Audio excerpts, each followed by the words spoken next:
Hi, I'm Charles Moncrief. I'm going to talk to you today about why the United States needs to decrease its military spending.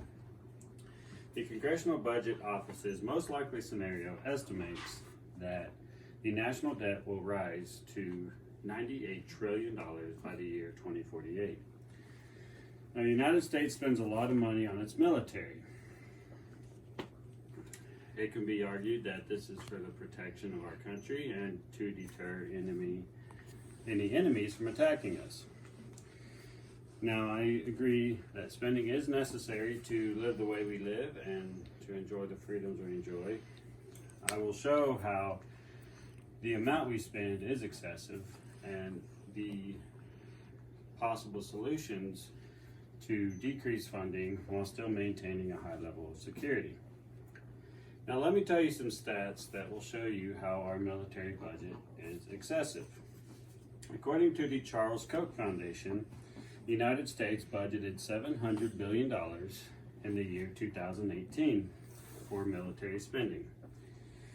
The United States military budget is roughly the same size as the next 7 highest military budgets combined.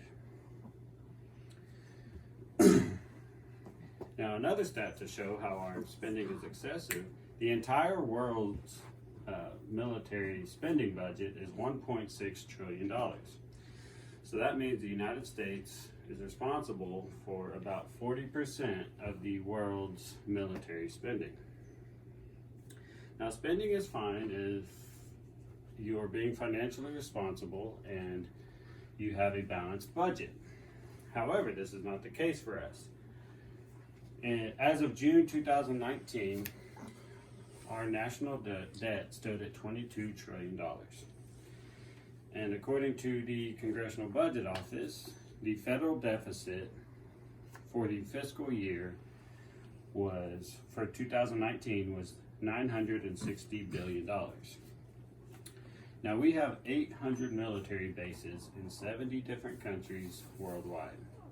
My question is this really necessary for our national defense?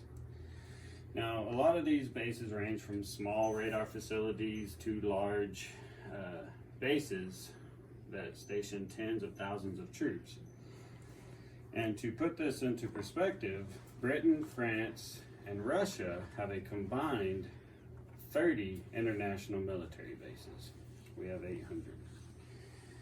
Now, some people make the argument that we as a superpower have a responsibility to maintain peace and stability around the world.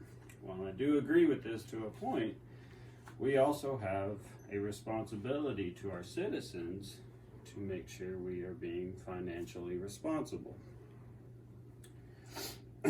So, now, I think the numbers speak for themselves. Our military spending is excessive. I am not a complete proponent of completely slashing the budget. I do believe that there are cuts that can be made to get rid of that excess spending while still maintaining our national security. Now that I've shown some examples of our excessive spending, I will give some possible solutions to the problem. So according to downsizinggovernment.org, they presented a table that gave different ideas of how we could potentially make cuts to military spending, and all these cuts came up to about 25% reduction in cost. So some of these cuts included downsizing the number of troops we have, reducing the number of aircraft carriers and associated air groups to 8, and also reducing 3 and 4-star commands, among some other ideas. So if our military budget were cut by 25%, that would still leave our budget at $525 billion.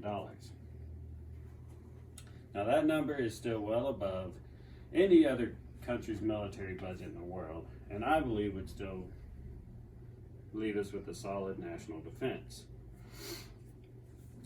Now, if 25% cut is too much of a reduction, in your opinion, another idea that could potentially cut costs is using our natural location.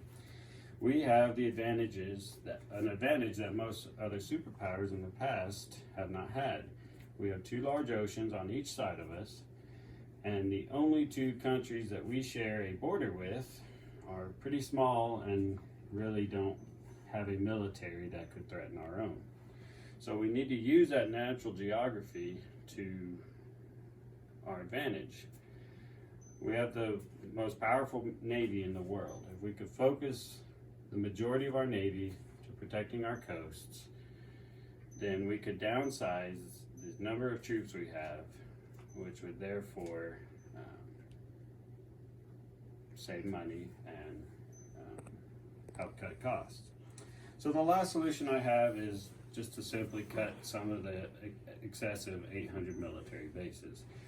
There are some of those bases that we could get rid of that would be no increased risk to our national security. So to recap, I have shown how our military spending is excessive. I have also given some examples of how we could potentially solve the problem by certain cuts. Now, former Joint Chiefs of Staff Chairman Admiral Michael Mullen famously remarked that the most significant threat to our national security is our debt.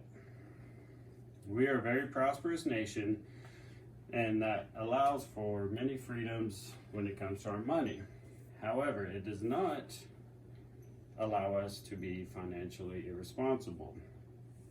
So we need to be able to figure out a way to be financially responsible while maintaining our military and play that balancing game. So lastly, I know there's other cuts we can make to other departments that would cut spending, and this is just one example I have that would cut our spending.